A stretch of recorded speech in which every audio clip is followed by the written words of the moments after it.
Hey everyone, this is going to be a show that you are all been looking forward to. We're bringing back Brian Lebo. How you doing, man?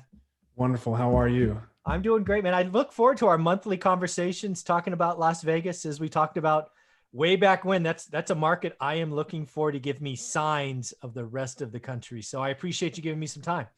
My pleasure, man. Let's do this. Absolutely. So So what? Go ahead. yeah, go for it. Go for I it. was going to say, as someone who, lives in California and looking at Vegas, cautiously, it feels like at least the Vegas economy I know, which is obviously very strip oriented, feels like it's kind of crumbling, kind of feels like it's taken a step back. But as someone who's been in Vegas for decades, maybe I'm just an idiot and missing the boat. So what's going on in Vegas economy? um, I mean, it's the constant series of events, right? So we take one step forward, we take a step back. So crumbling, I don't know if we can crumble much more than where we already were. So I think we've stabilized in the crumbling, but you know, every year this is ironically the worst time of the year for Vegas, regardless of what year we're in, Oh, because interesting. during the holidays, the summertime is huge. During the holidays, people don't tend to take their families to Vegas like they do in the summertime. So Ah, Vegas is always slow this time of year. What bolsters our economy this time of year is the convention season. So the big conventions, you have the SEMA show, which is a huge automotive convention. That's usually around Halloween. And then we used to have Comdex, which is CES, which kind of comes in the early part of January. And then just a bunch of medium-sized conventions as well. So most of our economy that's strip related is bolstered by convention season. hmm. Now, obviously, we don't have a convention season, so that was going to really impact us either way. So, what has happened since we last spoke is a few things. One, which we just went into effect yesterday, is our governor reduced us down to 25% occupancy. So, Wow. this affects restaurants, it affects bars, it affects casinos. Now, so far we haven't heard much of a blowback from the casinos, because you would imagine the first and largest blowback would be, you're ruining our economy, this is going to destroy.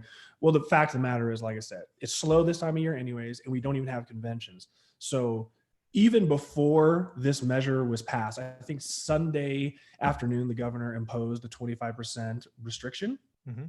Even before that, MGM Resorts announced that Mandalay Bay and Mirage, both of their towers are going to be shut down from Monday through Thursday, meaning Wow. there's just not enough demand, there's not enough occupancy to justify even operating the hotel. So there's a lot of hotels on the strip that are not even really operating Monday through Thursday because there's just not enough justification. So considering that happened prior to the 25% occupancy, what they're saying now is that the 25% occupancy is kind of what you would be lucky to have anyways. We'd Where love 25%. exactly. So where it may affect is going to be, your Friday and Saturday, Sunday. It may have a marginal effect. Where it really kills Vegas, where it really, really, really, really kills Vegas, is in the restaurant sector. That's where you get crushed, because your smaller restaurants at 25% occupancy, it's arguably not even worth being open unless you have a tremendous to-go demand. And then the tables are limited to 4. So in a lot of venues, that's just mind-blowingly difficult to accommodate, especially when you're dealing with some of like the smaller strip restaurants that are very high dollar, high price, that people go in with, whatever, your family, your friends, you're going to go out for the night. There's definitely some odd changes, and this is going to last for 3 weeks supposedly, and then be reevaluated. I'm pretty sure. I mean, what, 3 weeks from now we're talking Christmas, and Right. there's going to be people moving and traveling for Christmas. So I'm pretty sure this is going to be imposed throughout, So I at just least want to throughout double this check year. what you said just to make sure I heard it. So restaurants, 25%, got it. But what I think Mhm. you said is even if you're going to a restaurant, you're limited to 4 people for a single table. 4 people to a table, So if you went with a family of 10, you would technically have three 3 tables, tables.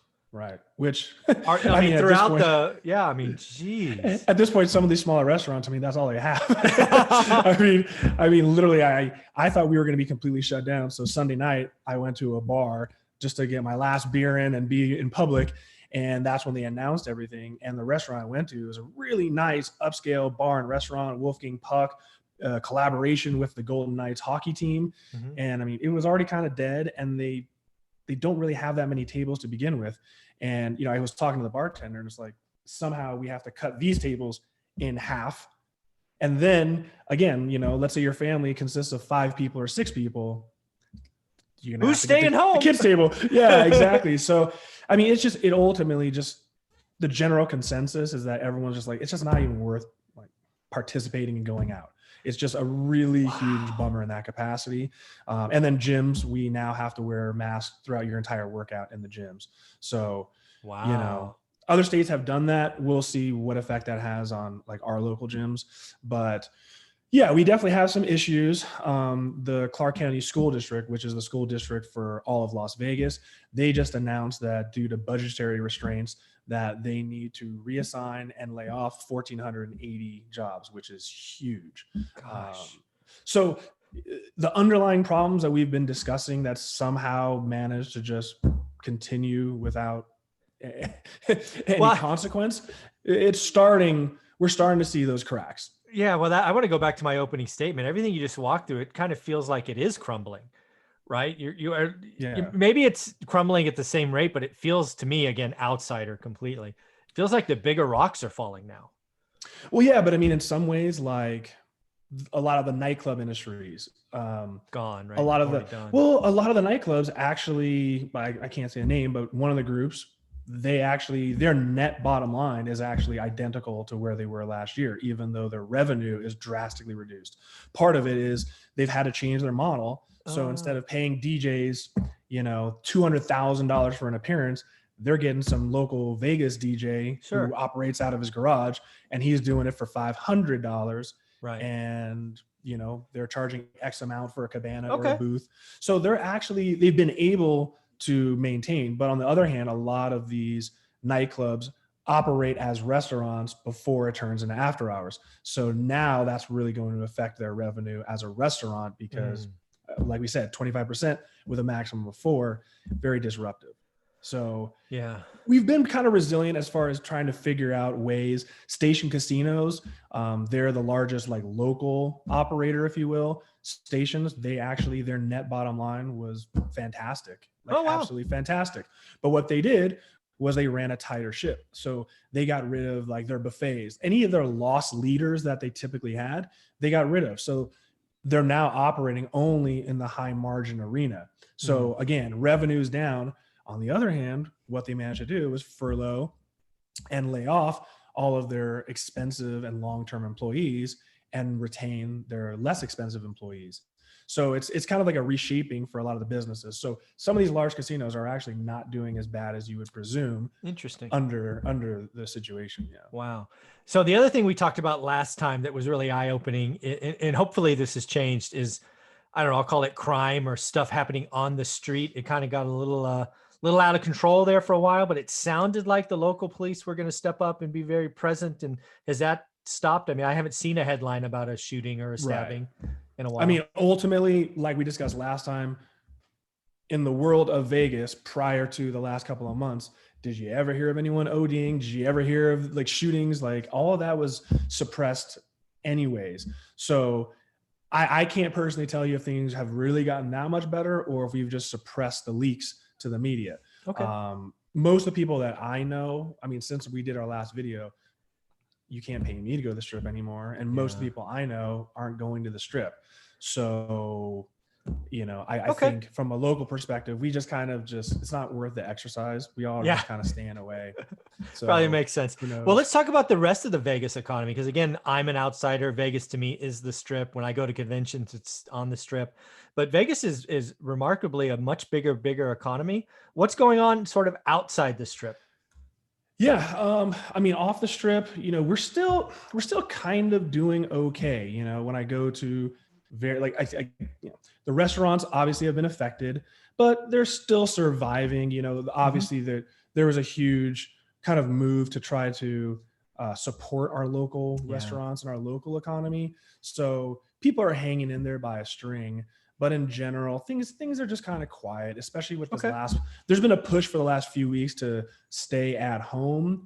And it seems like it's been working rather effectively. Like if I go by the mall's not too busy. So it's been pretty quiet. I think this has just really kind of become more of just, it's just not worth doing anything. Yeah. It really isn't worth doing anything. I did have like a birthday party event for a friend of mine that was hosted at this weird, huge party place in Vegas, slightly off the strip.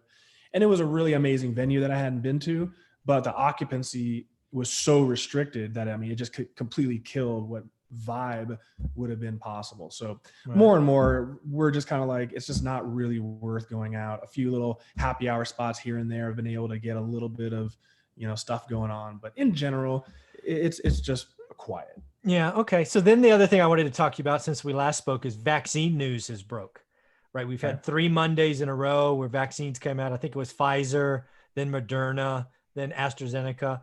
I'm guessing this is the light at the end of the tunnel that we can at least see now, right? Vegas has Right. hope. There is a light.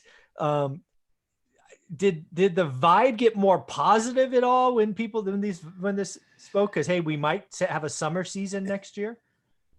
I mean, I really haven't heard too many people like locals really, really, really banking and betting. At this point, everyone's more kind of just trying to just get through day by day.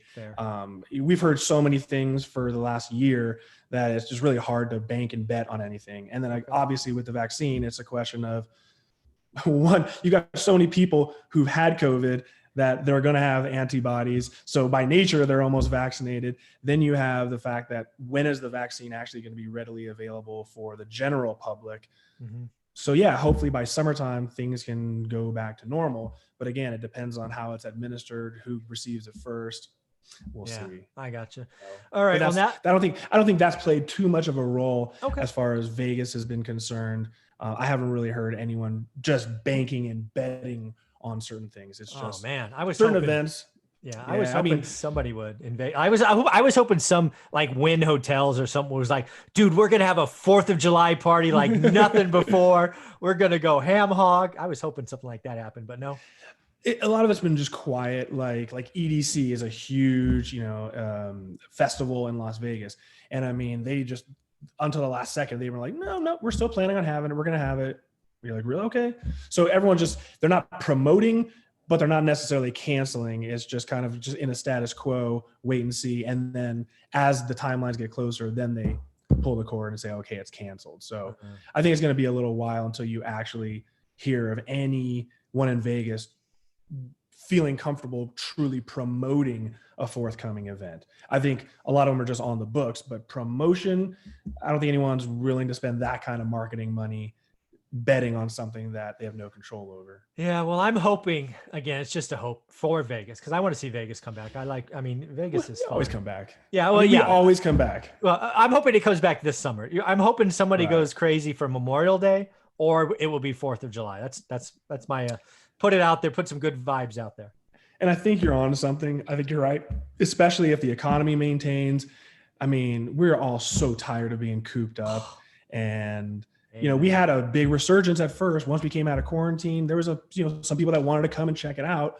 I think definitely if we are in a good place going into spring, Vegas could have a massive summer where everyone just wants to just get out of town and finally, what about you? I mean, I haven't taken many vacations. I don't really have a desire to go anywhere. Dude, I'm going to do anything where I go. No, I'm going to travel for a month. As soon as this thing is over, I'm going somewhere I'm going to go to 5 places. I am so done. So done. Yeah. And if you've seen a lot of business journals have talked about how so many Americans have actually been saving money because there's nothing worth spending going places. So we might see people just emptying the coffers this summer and saying, hey, I'm going to spend this money on an experience. So we'll see. I mean, Vegas always comes back. I'm not really worried in the terminal aspect. Yeah. It's just a question of when, and that's predicated on the overall economy. Really. Yeah. When, not if. Totally agree. It's coming back. Yeah.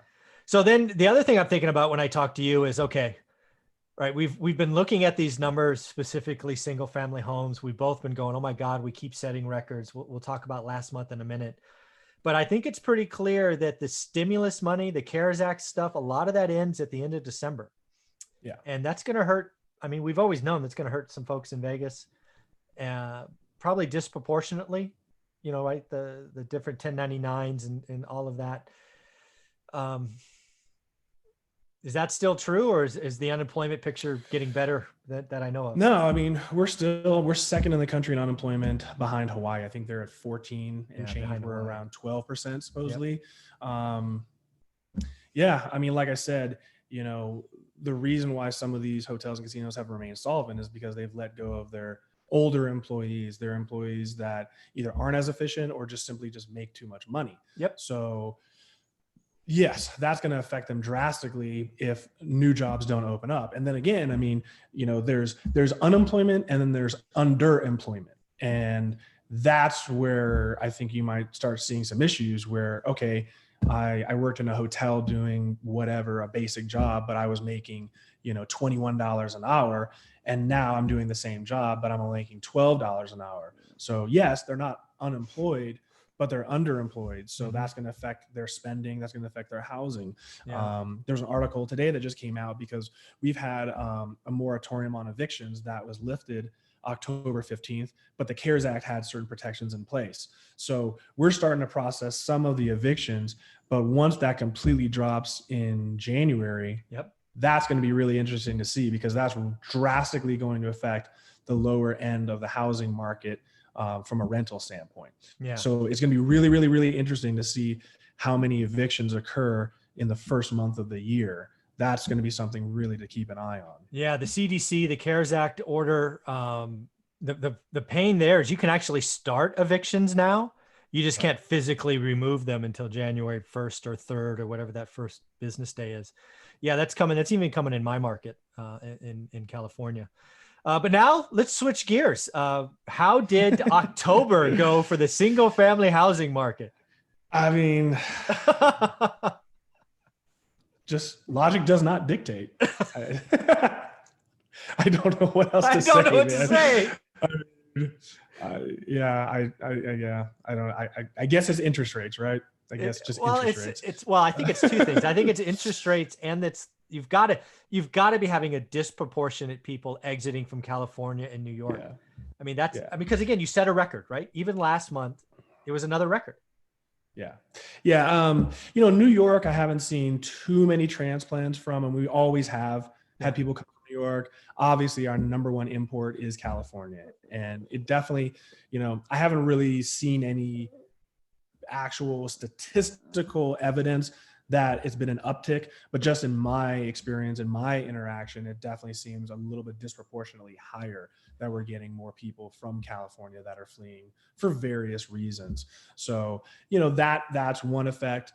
The other effect too is, you have people and families, now that everyone's been working from home, suddenly your home feels a lot smaller. Yeah. So I think that has had a pretty big impetus on people upgrading their homes in Las Vegas. If you're in a 2,000 square foot home with a wife and 2 kids, 3,000 square feet when both of you are working all day from home sounds like a much better idea. Right. So you're really starting to see people wanting an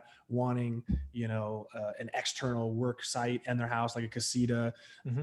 Things that weren't necessarily as popular before now are becoming like mandatory criteria because people want like a separate space where they can actually work in peace. So I think those two factors are really contributing.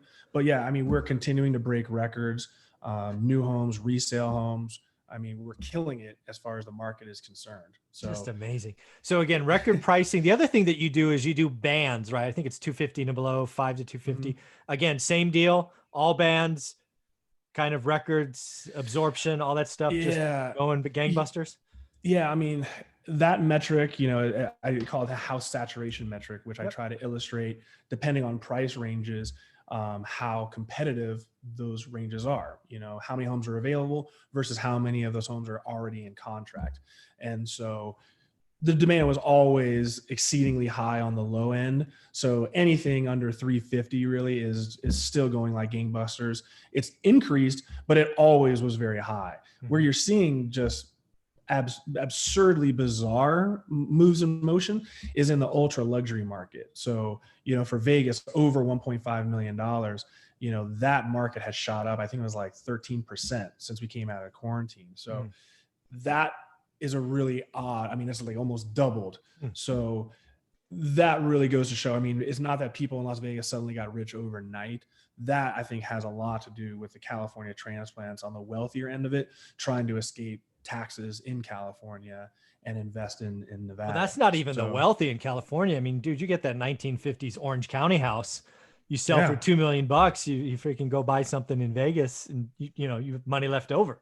Yeah, I mean, we're chump change to many locations in California. So again, like you alluded to, I mean, yeah, the median price in Palo Alto is like $1.5 million. Exactly. And For like a that's, shack, it's like 980 square right. feet. It's terrible. Crazy. Right. So, if you're some developer, coder, if you don't have to physically be there and you can relocate to Las Vegas, I mean, Hey, Graham yeah. Steffen's there now. I was just going to say there's YouTubers. I mean, if you watch his video, he showed off the house that he built where off the garage, he has his own studio.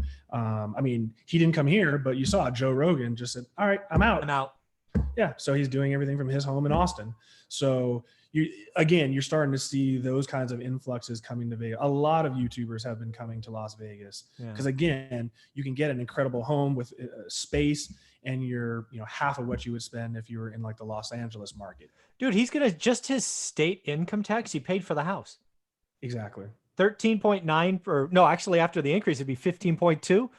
He just doesn't pay that. He bought his Vegas house with cash left over. Yeah. Yeah. And I think it was like a $1.4 million home. Freaking crazy. And and when you see the home, it's a nice, brand new, impressive home. And so again, at this moment in time where there's nothing really amazing going on outside of your home, ever increasingly your home is what's most important. So I think, the public in general tends to be very, very short-sighted in their vision, right? Yeah. Few people look 5-10 years down the line. Most people look at what's in front of them and just want to titillate what they need and want right now. And so when you look at it, look at our culture. I mean, you and I right now are doing Zoom meetings. We all are doing Zoom meetings in lieu of in person. So more and more we're spending this time in our home and it's become more and more important. Yeah. So I think all of this is kind of culminating and helping us in that capacity. But the other thing I want to go back to is one of our first, it might have actually been our second interview. You kind of postulated how you saw all of this playing out, and you were pointing to kind of early 2021. And this was back when I'm like, that might be too far away. But dude, I got to tell you, sitting here right now, I think you nailed it. I think when all this comes together, your call for kind of Q1, Q2, come to Jesus moment, that's not your term, that's mine. I've been saying that's literally been my term, the come to Jesus moment. No, and I think I still maintain that originally I said, we would start to see rumblings in October, but that was predicated on the mortgage forbearance, which got extended another 6 months. So kicking the can down the road. And again, other things came into play, like the CDC eviction laws. So at this junction, 100%, I think we're going to know where we really stand moving forward mid to late April, because a lot of markers are going to be hit in the beginning of April, and how people respond will be very, very indicative of how our second half goes. And we'll know that by the end of April. Yeah. For me, it's going to be about, because again, you said earlier, I've talked about the CDC thing goes into effect January. January is going to be painful. We do have a new president that will be sworn in most likely at the end of January. It'll be curious if the pain is so big that he extends these things, to the summer. Yeah. I mean, we still have Congress that needs to do something with unemployment, whatever Biden's going to do. One big thing, I don't know if you've discussed, I don't know if we privately brought it up, but have you looked into Biden's $15,000 incentive for her first-time home buyers? I have. I think that's a really, really interesting one. That's why I'm not selling anything. I own a lot of affordable homes that will get a lot more valuable. Yeah. I mean, having nothing to do with partisanship. Personally, I'm not a Republican and I'm not a Democrat. I'm in the middle and I can go either way. So this is not a partisan argument in any capacity. I argue topic by topic. And this is really for your channel, for your viewers. If you're interested in owning rental properties, this is probably going to be one of the biggest issues that could really affect you personally in the next year, maybe 2 years, because if you don't know, Biden wants to effectively give first-time home buyers a $15,000 tax credit, not a $15,000 write-off, a full $15,000 credit. So it's like $15,000 in cash. Yeah. This is not the first time that we've done that. Bush actually did it for, I think, $7,500, and then Obama signed it actually as $8,000. Yep. But that was during the recession. That was at a time where no one wanted to buy homes and people were losing homes. So I remember. in effect, it made sense because you needed to incentivize people to do something that they really had little incentive at the time. The problem you run into now is this isn't 2008, 2010. It's a little different.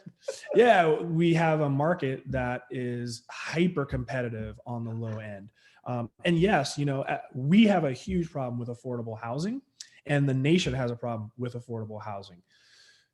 And again, I guess there's two ways you can approach it. You can give people money to try to afford the home, but I just don't think that that's the right way to approach it. Yeah. I think it's the most simplistic and, should I say, naive approach. Dude, it's gonna pour gasoline. I mean, we already talked about, we have a supply problem.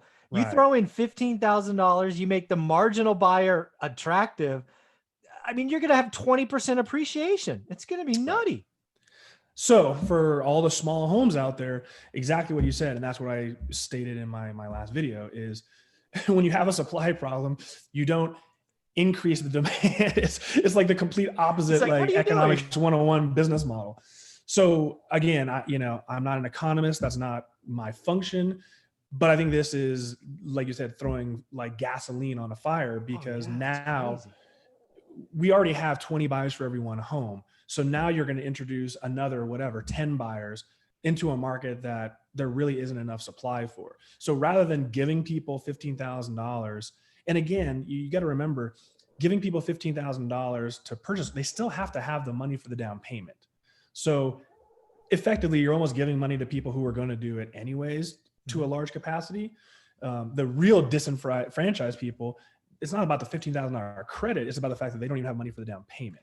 So there's a huge difference between helping the bottom and helping the upper bottom. Yeah. So the real problem to me seems to be builders aren't building affordable housing because it's just not profitable as much as building larger homes. So if you really want to solve affordable housing, you've got to enact tax breaks and get with BLM to create more affordable land and to create tax breaks for builders to be able to produce these products that we need. I mean, just like in the automotive industry, they put restrictions on the fuel efficiency. So, if Chevrolet wants to build a Corvette, well, then they also have to build a very economic engine for their other fleet of vehicles to equalize it out. So maybe we do something like that with builders to incentivize them to make properties as a tax break for what they make on their other side. But there's got to be a better solution than just giving people money to an already super competitive market. So again, what's going to end up happening is, like you said, those small homes, properties that we consider rental properties, there's going to be exceeding demand. So those prices are going to increase, which could put pressure on whatever is above that increasing as well. And as prices increase, that makes investors want to jump in. So, it's just a cycle that just keeps continuing. And if you look at it, at least in Vegas, the only like affordable housing really being built are nice apartments. We've been building tons of like luxurious, nice apartments for people like millennials that normally would be buying their first time homes. So the reality is we're further disenfranchising because we're basically just building rental properties for people that used to be buying first time homes. So I just think that's just going to get a little crazy. So yeah, it's funny. It's funny. I'm keeping everything I own because the $15,000 tax credit is possible. I think it is. I think it will have so many unintended consequences that they won't like the output, but that doesn't mean it won't happen. It really could. It'll be interesting. So, man, crazy times. I appreciate you. You have a wonderful Thanksgiving. Have some fun, and I'm sure we'll talk next month. All right. Thanks everyone for watching. Enjoy your turkey day. I forgot. How can people follow you? Yes, please, please. Important part for me. Yeah. You can watch me on YouTube, the Lebo Group, where I post monthly update videos for the Las Vegas area. And a lot of times I discuss topics that affect the entire country, like we just discussed the 50,000 hour tax credit. So follow me on YouTube, the Lebo Group. You can call, text, or email me, brian@lebogroup.com. And the phone number is 702-257-LEBO. So other than that, thanks again. Absolutely, man. And again, folks, you need to follow him on YouTube. He's one of those channels that I follow. He's a doer. He's a practitioner. He's not a real estate guru out there. He's in it. He's got the numbers. I watch his monthly reports because he's giving me little signs of what's going to come in my market. So, Brian, I appreciate you, and I watch all your videos. All right. Thanks so much, guys. I appreciate it, and enjoy your turkey day. Take care.